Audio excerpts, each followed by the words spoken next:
तो स्टार्ट करते हैं। अ, आज के लेक्चर में हम लोग कोऑर्डिनेशन कंपाउंड जो हमारा चैप्टर है, कोऑर्डिनेशन कंपाउंड या जिसी का दूसरा नाम है कॉम्प्लेक्स कंपाउंड। तो आज हम कॉम्प्लेक्स कंपाउंड या कोऑर्डिनेशन कंपाउंड के बारे में चर्चा करने वाले हैं, है ना। इस चैप्टर में जितने भी क्वेश्चन बन रहे हैं वो सारे क्वेश्चन हम लोग डिस्कस करने वाले हैं। तो क्वेश्चन नंबर अगर आप फर्स्ट देखोगे तो यहाँ पे है कि aqueous solution of K4FeCN6 does not give the test of ferrous iron and it is not poisonous like potassium cyanide Y। कह रहा है कि पोटेशियम फेरोसाइनाइड K4FeCN6 जो है, ये जो कंपाउंड है, ये होल कंपाउंड जब इस कंपाउंड को वाटर में डिजोल्व किया जाता है और वाटर में डिजोल्व करके फेरस आयन का टेस्ट किया जाता है। इसका फेरस आयन का टेस्ट किया जाता है तो फेरस आयन का टेस्ट नहीं मिलता है। यह कंपाउंड का जो एक्व सोल्यूशन है, वाटर में जो सोल्यूशन है इस कंपाउंड का, ये सोल्यूशन इस सोल्यूशन का टेस्ट करने पे फेरस आयन नहीं मिलता है। ऐसा क्यों? तो यह इसलिए क्योंकि ये जो कंपाउंड है, दिस कंपा this aqueous solution of this compound, aqueous solution of potassium ferrocyanide does not give ferrous ion test because this is complex compound. एक किस टाइप का कंपाउंड है? कॉम्प्लेक्स कंपाउंड है। और complex compound and this compound and this compound does not dissociate does not dissociate completely in water। ये compound completely water में dissociate नहीं होता and does not loss their identity, और यह अपना identity completely and does not lose identity completely, और यह अपनी आइडेंटिटी अपनी पहचान कंप्लीटली लॉस नहीं करता है। यह वाटर में जब डिजोल्व किया जाता है इस कंपाउंड को, तो एक कंपाउंड इस तरीके से ब्रेक होता है कि फोर पोटेशियम आयन और एक आपको कॉम्प्लेक्स आयन मिलेगा FeCN6। यहाँ पे आपका ये जो फेरस आयन है वह फेरस आयन साइनाइड के साथ कोऑर्डिनेटेड बॉन्डेड है। कोऑर्डिनेटिवली क्या है? कोऑर्डिनेटेटिव बॉन्ड द्वारा यह जो फेरस आयन है वह साइनाइड आयन क्या किया हुआ है, इस फेरस आयन को चारों तरफ से सराउंड किया हुआ है। यह फ्री नहीं है। कौन? Ferrous ion.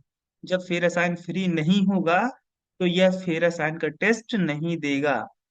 इस कंपाउंड का एक्वस सोल्यूशन फेरस आयन का टेस्ट इसलिए नहीं देता है क्योंकि दिस इज कॉम्प्लेक्स कंपाउंड। यह कंपाउंड वाटर में डिजोल्व करने पे कंप्लीटली डिसोसिएट नहीं होता। जब कंप्लीटली डिसोसिएट नहीं होगा तो ferrous ion will be not free.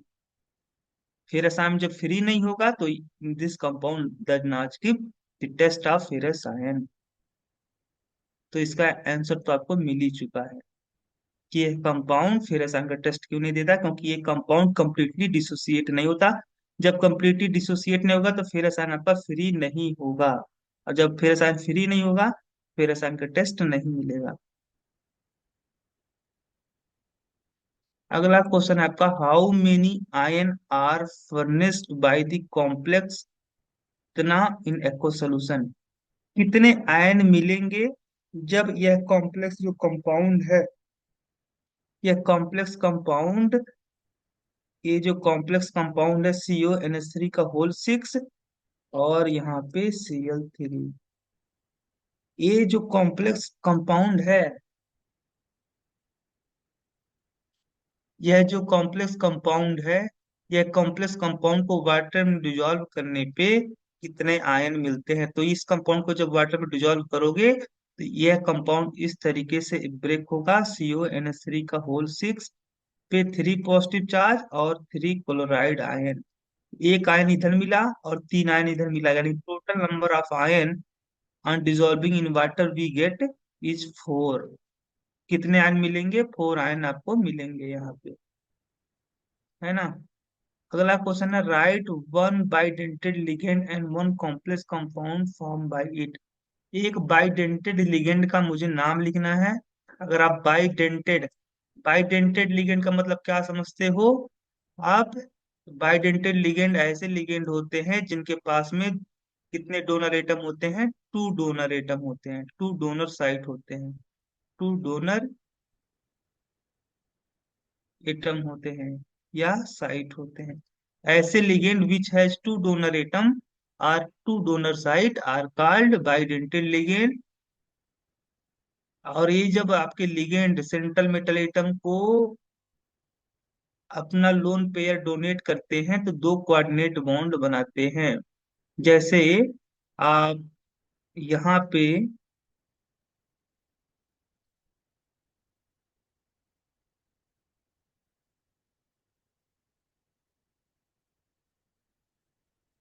ये क्या है आपका? Ethylene diamine. एक आप डोनर एटम इधर है, एक डोनर एटम आपका इधर है, तो कितने डोनर एटम हो गए? 2 डोनर एटम हो गए आपके। कितने डोनर एटम? 2 डोनर एटम हो गए। तो यहाँ पे जो लिगेंड है, इस लिगेंड के पास में 2 डोनर एटम है, और दोनों डोनर एटम आपके किसी भी, जब ये लिगेंड आप किसी भी मेटल से जुड़ेगा तो यहाँ पे दोनों डोनर एटम अपना एक एक लोन पेयर क्या करेंगे? इसे डोनेट करेंगे। इस तरीके से यह जो लिगेंड है बाइडेंटेड लिगेंड की तरह बिहेव करने वाला है। और इससे बनने वाला एक कॉम्प्लेक्स का नाम पूछ रहा है तो आप देख लीजिए, CO। अच्छा, इस लिगेंड का शॉर्टकट नेम हम लोग इसे, इसका नाम तो है इथाइलिन डाइएमीन। इसका क्या नाम है? Ethylene diamine. लेकिन शॉर्टकट में इसे क्या बोलते हैं? EN। तो COEN का होल थ्राइस और पे 3 पॉजिटिव चार्ज। ये जो कॉम्प्लेक्स कंपाउंड है, एक कॉम्प्लेक्स कंपाउंड आपका, इस कॉम्प्लेक्स कंपाउंड में जो लिगेंड है आपका इथाइलिन डाइएमीन, ये बाइडेंटेड लिगेंड है, और इस बाइडेंटेड लिगेंड से बनने वाला जो कॉम्प्लेक्स है वह ए आपका कॉम्प्लेक्स होगा। COEN का होल थ्राइस पे 3 पॉजिटिव चार्ज।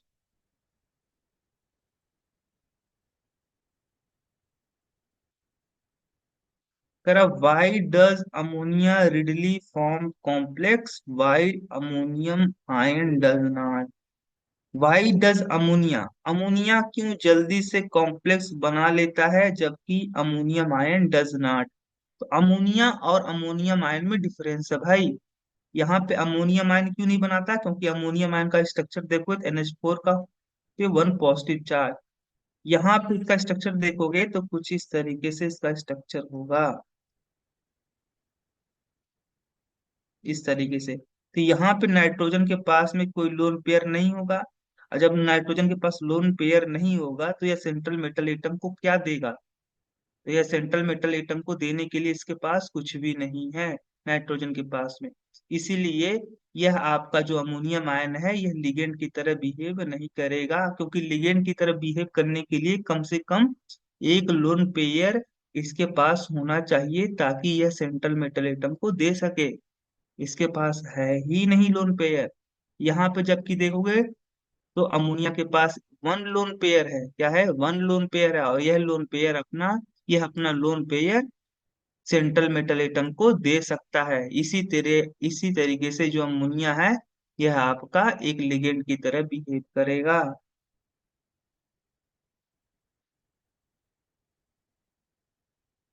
है ना।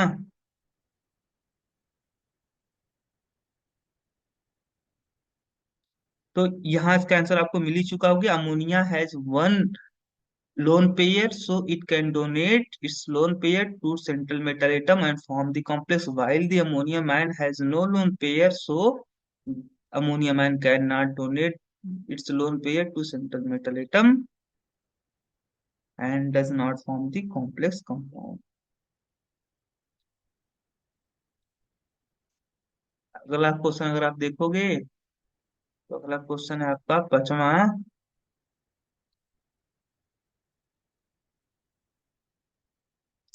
Right one example of chelate complex. एक ऐसे कॉम्प्लेक्स का नाम लिखिए जिसमें आपका right one example of chelate complex. तो चिलेट कॉम्प्लेक्स क्या होता है? ऐसा चिलेट कॉम्प्लेक्स।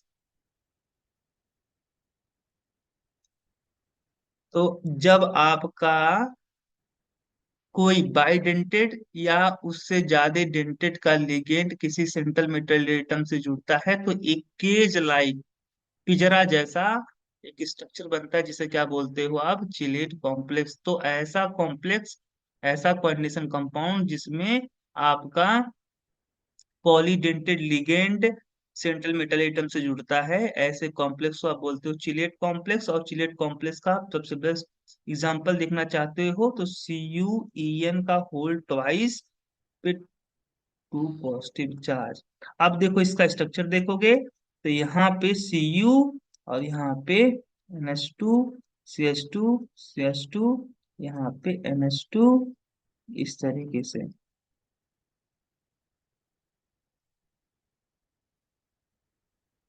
इस तरीके से, यहाँ पे इस तरीके से। तो यहाँ पे ये जो लिगेंड है आपका इथाइलिन डाइएमीन, ये कैसा लिगेंड है? बाइडेंटेड लिगेंड है। कैसा लिगेंड है? बाइडेंटेड लिगेंड है। और अगर ये बाइडेंटेड लिगेंड है तो यहाँ पे एक देख रहे हो आप, एक रिंग लाइक स्ट्रक्चर बन रहा है। कहाँ पे? Copper nitrogen carbon, carbon nitrogen, ये आपका एक रिंग टाइप का, इस कॉम्प्लेक्स में एक रिंग टाइप का स्ट्रक्चर बन रहा है। इसी कॉम्प्लेक्स को हम लोग क्या बोलेंगे? Chelate complex. जब आपका बाइडेंटेड लिगेंड या ट्राइडेंटेड लिगेंड या टेट्राडेंटेड या पेंटाडेंटेड या हेक्साडेंटेड लिगेंड आपका सेंट्रल मेटल एटम से जुड़ता है तो एक चिले, एक रिंग लाइक स्ट्रक्चर बनती है जिसे आप क्या बोलते हो? और इस टाइप के कॉम्प्लेक्स को क्या बोलते हो आप? Chelate complex. तो ये आपका एक चिलेट कॉम्प्लेक्स हुआ। अगला है आपका question, assign the charge on the following coordination sphere. Charge कितना होगा इसको आपको क्या करना है? पता करना है कि यहाँ पे चार्ज कितना होगा। पहला ही आपका दिया गया है क्या? Assign the charge on the following coordination sphere. ये जो कोऑर्डिनेशन स्पेयर आपका दिया गया है Hg का होल 6 पे x, है ना? ये जो आपका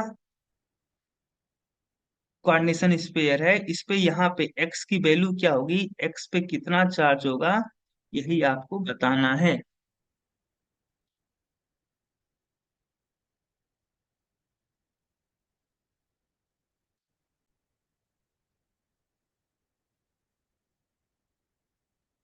तो यहाँ पे पूछा जा रहा है कि x की वैल्यू क्या होगी, यानी इस कोऑर्डिनेशन स्पेयर पे आपका कितना चार्ज होगा।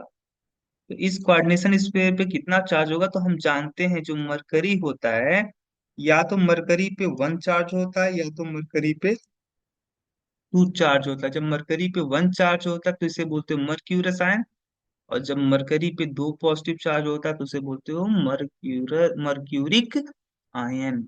अगर मैं मान लूं कि ये जो मरकरी है, ये मरकरी आपका +2 ऑक्सीडेशन स्टेट में है, अगर मैं मान लूं कि मरकरी आपका +2 ऑक्सीडेशन स्टेट में है, तो हम जानते हैं कि किसी भी आपका पॉलीडेंटेड आयन में जितने भी एटम प्रेजेंट होते हैं, सारे एटम के ऑक्सीडेशन स्टेट का जो योग होता है वह उस आयन पे प्रेजेंट चार्ज के इक्वल होता है।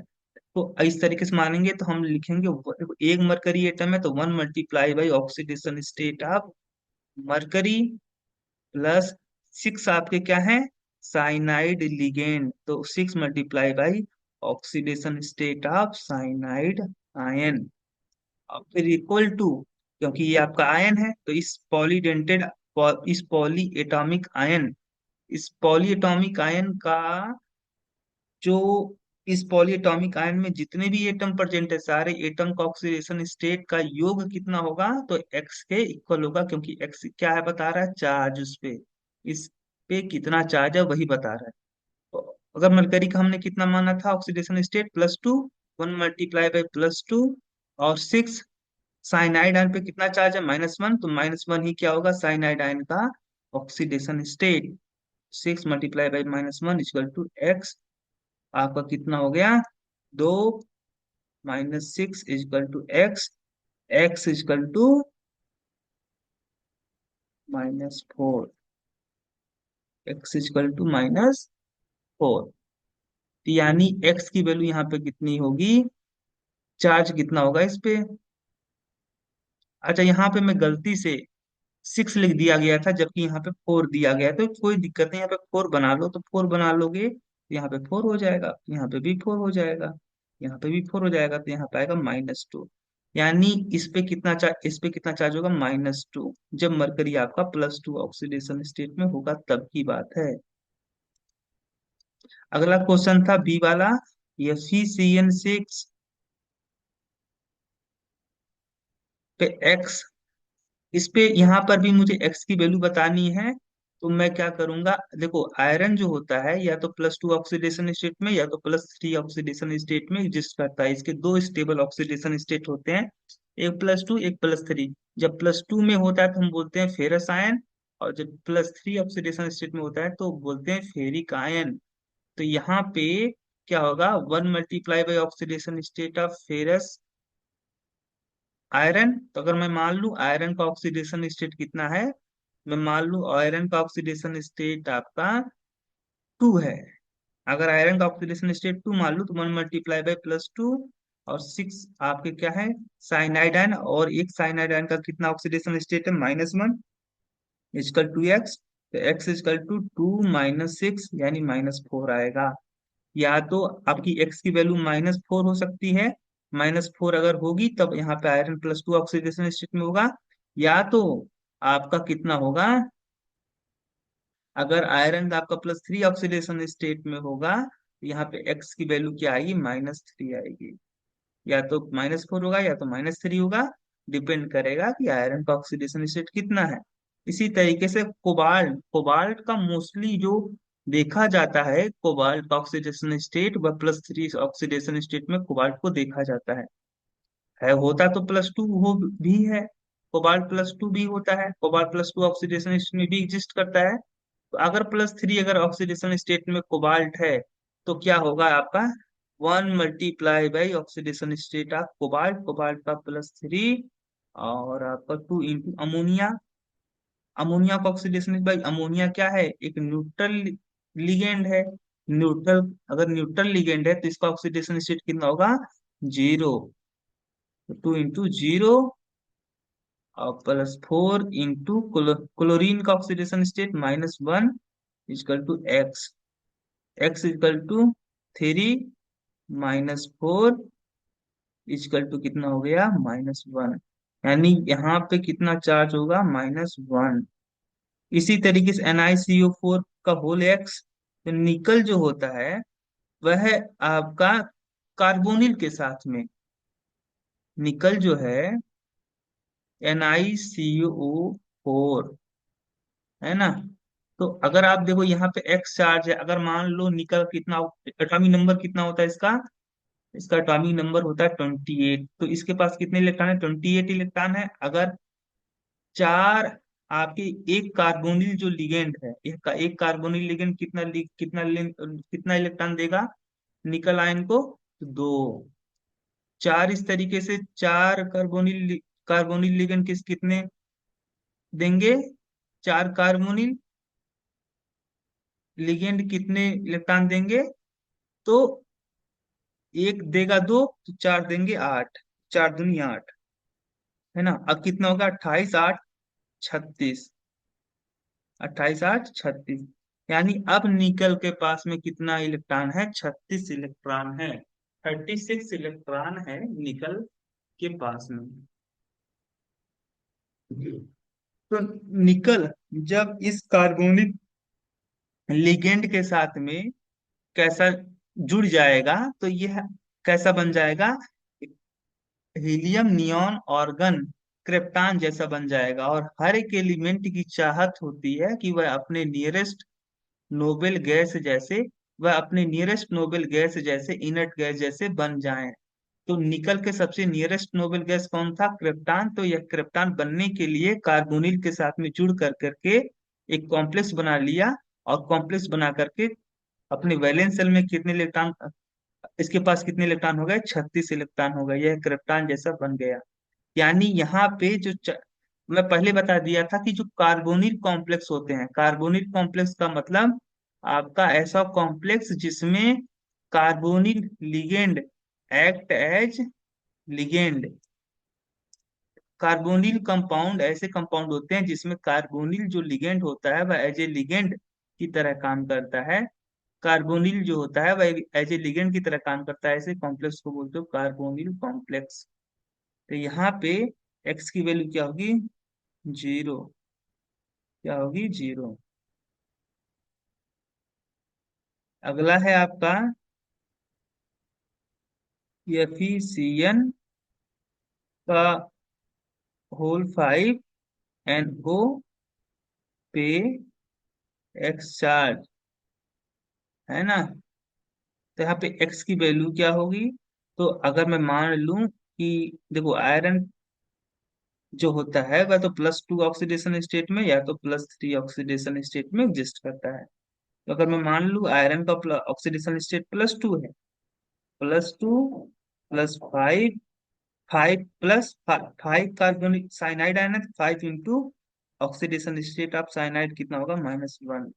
और नाइट्रोसिल, जो नाइट्रोसिल आपका लिगेंड है, इस पे +1, +1 चार्ज होगा आपका। कितना चार्ज होगा, +1 चार्ज होगा। अगर +1 चार्ज होगा,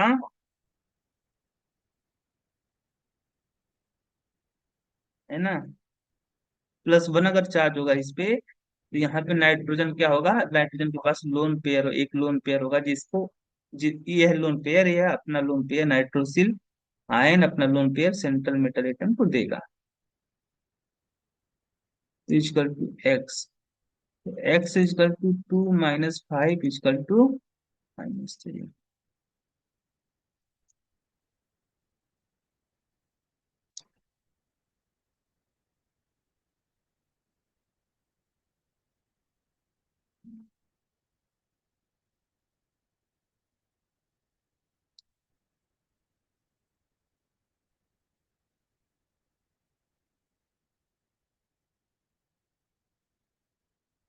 यहाँ पे कितना चार्ज होगा, -3। अगला है आपका DMG, डाई मिथाइल ग्लाइसिनेट। अगला एफ वाला जो है आपका एफ, एन निकल, NiDMG का होल ट्वाइस, और यहाँ पे एक्स। तो निकल जो है DMG, DMG का फुल फॉर्म होता है डाई मिथाइल ग्लाइसिनेट। तो कुछ इस तरीके का, अच्छा, डाई मिथाइल ग्लाइसिनेट। तो ग्लाइसिनेट का, अगर ग्लाइसिन आप जानते हो, ग्लाइसिन, तो ग्लाइसिन का फार्मूला क्या होता है, ग्लाइसिन का फार्मूला ए होता है। ठीक। अब डाई मिथाइल ग्लाइसिनेट कहने का मतलब क्या है, डाई मिथाइल ग्लाइसिनेट, तो यहाँ पे ए आपका, यहाँ पे एक मिथाइल हो गया, है ना।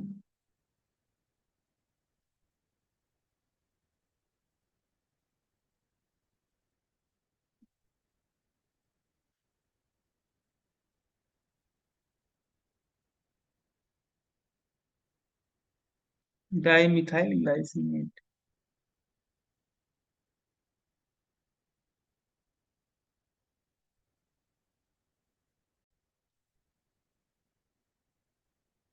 तो डाई मिथाइल ग्लाइओक्सिम जो है, उसका स्ट्रक्चर अगर आप देखोगे तो कुछ इस तरीके का स्ट्रक्चर होगा यहाँ पे।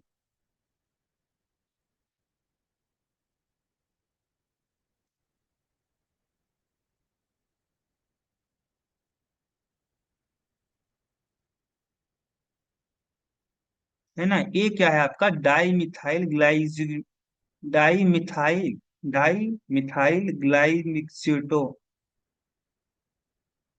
Di methyl glyoxime ligand, है ना। इस पे कितना चार्ज है, यहाँ पे हम देख सकते हैं कि इस पे वन चार्ज है। तो अगर इस पे वन चार्ज है तो यहाँ पे आपका निकल, NiDMg का होल ट्वाइस पे एक्स, तो निकल का ऑक्सीडेशन स्टेट जनरली कितना देखा जाता है, +2। तो निकल का अगर मैं +2 मान लूंगा तो यहाँ पे +2, और यहाँ पे 2 × oxidation state of DMG, DMG का ऑक्सीडेशन स्टेट क्योंकि वन चार्ज है इस पे, तो इसका ऑक्सीडेशन स्टेट होगा -1 equal to x, x equal to 0, यानी यहाँ पे कितना चार्ज होगा, 0। इसी तरीके से यहाँ पे पूछ रहा था, सॉरी ए वाला 0 इसका है, इसका पूछ रहा है, किसका, इसका CONH3 का होल 5 NCS थायोसाइन, थायोसाइनेट, थायोसाइनेट,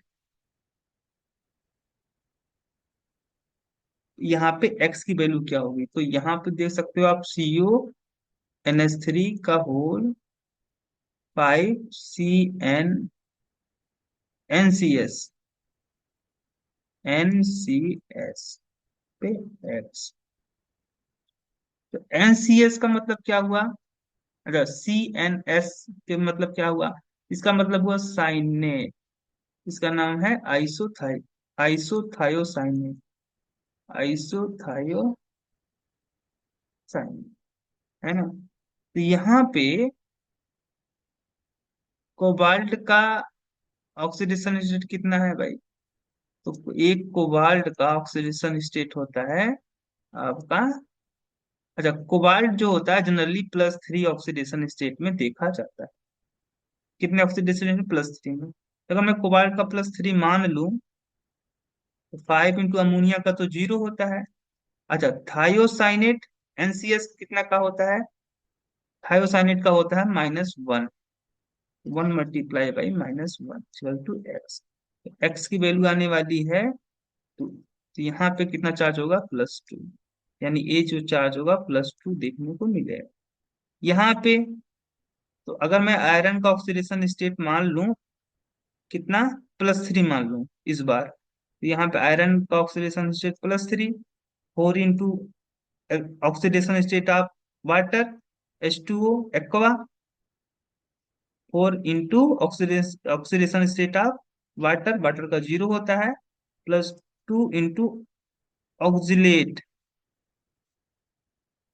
एक ऑक्जिलेट पे कितना चार्ज होता है, -2 का, दो ऑक्जिलेट है तो एक ऑक्जिलेट पे -2, तो दो ऑक्जिलेट पे कितना होगा, 2 × -2 इजकल टू कितना हो गया आपका, यह तो जित ए पॉलीएटॉमिक आपका क्या है, आयन है, इस पॉलीएटॉमिक आयन का में जो भी आयन पर जो भी एटम प्रेजेंट है उनका सबका ऑक्सीडेशन स्टेट का योग किसके इक्वल होगा, उस पॉलीएटॉमिक आयन पे प्रेजेंट चार्ज के इक्वल होगा, तो यहाँ पे एक्स हो जाएगा, तो एक्स की वैल्यू कितनी निकल के आएगी, 3 - 4, यानी -1 आएगा, यहाँ पे आयरन पे -1 चार्ज होगा।